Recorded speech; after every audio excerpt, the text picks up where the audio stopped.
A useless-looking skeleton exposes the lie behind every official pet ranking. Spoilers ahead for this Chinese manhua recap. In Su Ping's world, astral pets decide survival, status, and battlefield value, but most people believe power must grow slowly through rank, family history, and expensive training. Su Ping's strange pet shop breaks that belief. His methods look ridiculous from the outside, yet the beasts that survive them return with impossible skills, sharper instincts, and growth that makes officials question their own measurements. Su Yanying's academy match turns into the first public crack in everyone's common sense. Her phalanx unleashes Helios' ray of judgment and drops the rock scorpion so decisively that the officials freeze. The technique is treated as a rank 8 ability, yet the pet itself should be nowhere near that level of combat power. Su Yanying is stunned because even she did not know her beast had changed this much. Then the next opponent raises the stakes by summoning a Dramelech, a dark-winged beast meant to frighten her team into collapse. Instead, Phalanx and the lightning rat hold the line. When the small skeleton suddenly uses a demon-type summoning ability and calls forth a larger undead force, a Dramelech falls, and the arena has to face an impossible question: who trained these pets? The aftermath does not calm anyone down. Su Yanying's pets keep performing like hidden elites pretending to be ordinary companions, and the lightning rat becomes the clearest proof. A flying pet called God Windbird is pulled into the battle, only to be injured by a creature everyone expects to be low-grade. The Academy observers struggle to process the speed, lightning power, and skill variety coming from something so small. Su Yanying's fear gives way to joy when she realizes the rat has learned another rare ability, and she hugs it like a miracle. Far away from the applause, Su Ping studies a system-style training panel inside his shop, strengthening another pet with star power and measurable body changes. When an old customer returns for more training, the store's secret stops looking like luck. Soon after that, the world expands beyond school matches and reveals why pet warriors matter so much. Stellar rifts once tore through spacetime and connected Blue Star to unknown worlds like unstable bridges. Some of those worlds held resources. Some were filled with fierce beasts. Some were so hostile that humanity paid for discovery with disaster, losing countless lives before building a federation around survival. Pet warriors became the people sent into those rifts to recover what civilization needed. Su Ping hears that the Black Wolf warriors lost a blood flame-tailed fox near a new rift outside Longjiang Base City, and the mission activates a side quest. He travels with Fan Ganglai, Liang, Fan Yujing, and the team to number 38 Exploration Base, refuses formal membership, and reveals the baby skeleton as his pet. Its saber speed immediately unsettles the veterans. At the exploration base, Su Ping is treated like a temporary explorer whose paperwork looks almost laughably unimpressive. The registration system identifies him as 18, with no pet warrior blood lineage and a normal school history. To the Black Wolf warriors, that should mean he is out of place beside trained explorers. Su Ping barely cares.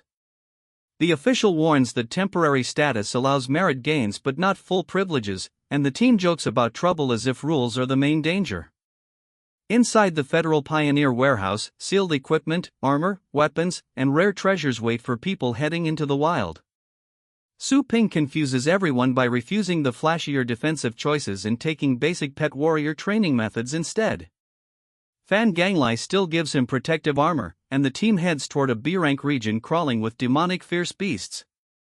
The Rift Zone immediately proves that maps and confidence are fragile. The entrance hangs before the group like a wound in the world, and the forest beyond is packed with fog that weakens their scouting. Liang sends flying astral pets ahead, but the reports are not comforting. One route is smothered by mist, another is watched by fierce beasts, and even the safer path near the lake becomes uncertain as creatures move through the haze. The team spots threats such as a high-tier flesh-eater, a demonic fox, and a blood-red presence lurking nearby. When the fog shifts and the planned route changes, fear divides the group. Some want to retreat or slow down, but Su Ping reads the pressure differently and pushes them east, toward the route that looks reckless but still has a chance. Panic rises when the Blood Soul beast appears behind them, turning retreat into its own kind of trap.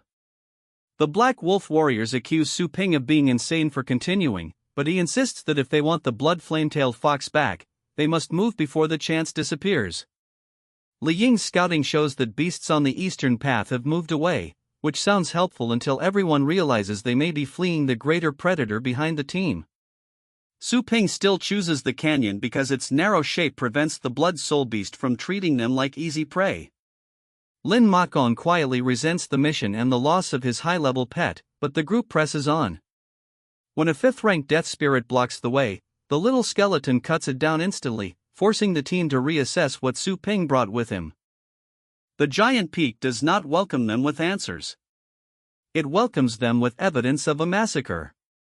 Yanying guides the group over torn ground filled with pits, beast footprints, battle marks, and dark blood that makes even experienced explorers uneasy. Su Ping orders the little skeleton to stay close because every trace suggests that something powerful killed people who should have known how to survive. Then Yanying finds a severed human hand in a rocky depression, still wearing a black metal bracer. Fan Ganglai uses the multi-eared monkey to retrieve it and recognizes the bracer as valuable equipment from a strong battle pet warrior. Su Ping notices something strange but hides his reaction. Lin Makong mocks him, Su Ping slaps him, and before the team can fully fracture, a distress signal pulls them deeper into danger. The distress signal leads them straight into a chase already falling apart. Yi Qinshan's surviving team is fleeing on a large red astral pet while a towering skeleton devil crashes through the forest behind them. The rescuers quickly understand that this is not an ordinary undead threat. Su Ping judges its power is close to level 9, meaning the little skeleton cannot simply break through its defenses alone. They need the other pets to stall, distract, and create the smallest opening. The situation becomes uglier when Yi Qinshan suggests sacrificing pets as bait to survive. Lin Makong chooses self-preservation and abandons the group, but the monster's dead soul enslavement ability answers that cowardice by surrounding everyone with skeletons. With escape closing from every side, Su Ping steps forward with his blade and turns rescue into a counterattack. The battle against the level 8 skeleton devil becomes a brutal lesson in why rank matters. Fan Ganglai and the others send their astral pets into a desperate combined assault, calling on beasts such as Bloodthirsty Wolf, Quetzalcoatl, Trembler, Sacred Flamebird, and Six-Armed Ape. Claws, flames, beams, and heavy strikes crash into the monster, yet its body keeps moving as if damage means nothing. Even the baby skeleton's wound only proves that the enemy can regenerate and continue. Then the skeleton devil releases mental pressure and prepares Death Annihilation, a destructive attack that could wipe out the battlefield. Su Ping realizes the visible body is not the real answer. He orders the baby skeleton to combine intermediate saber play with corpse roar, betting everything on a precise strike instead of raw power. The gamble works because Su Ping understands the monster's true structure. Demonic astral pets rely on a spirit core, and the skeleton devil's towering body is only the shell protecting that root. The baby skeleton strikes the weakness, kills the enemy, and triggers a system-style upgrade that raises its power to level 8 and advances its saber skill. The Black Wolf warriors can barely process what they saw. They believed they were helping a weak newcomer survive, but now his smallest pet has slain the nightmare chasing 2 teams. The shock grows when the baby skeleton seems to manipulate the fallen demonic body like a puppet. Su Ping warns the others to keep quiet and stay alert, then resumes the search. They follow footprint clues, capture the blood flame-tailed fox, and Su Ping senses another hidden reward still waiting nearby. This stretch is satisfying because it attacks the ranking system from 2 directions. In the academy, Su Yanying's pets prove that Su Ping's training can make ordinary-looking beasts perform like monsters far above their public level. In the wilderness, the Black Wolf warriors learn that Su Ping himself is just as dangerous because he reads beasts by structure, behavior, and weakness, not reputation. The baby skeleton becomes the perfect symbol of the arc. Everyone sees something small and disposable, but Su Ping treats it like a blade being forged. By the time it kills the skeleton devil, the joke has reversed. The veterans are the ones reacting late, and Su Ping is already thinking about the next hidden opportunity. Subscribe for the next manhua recap, because Su Ping just sensed the cave's hidden reward.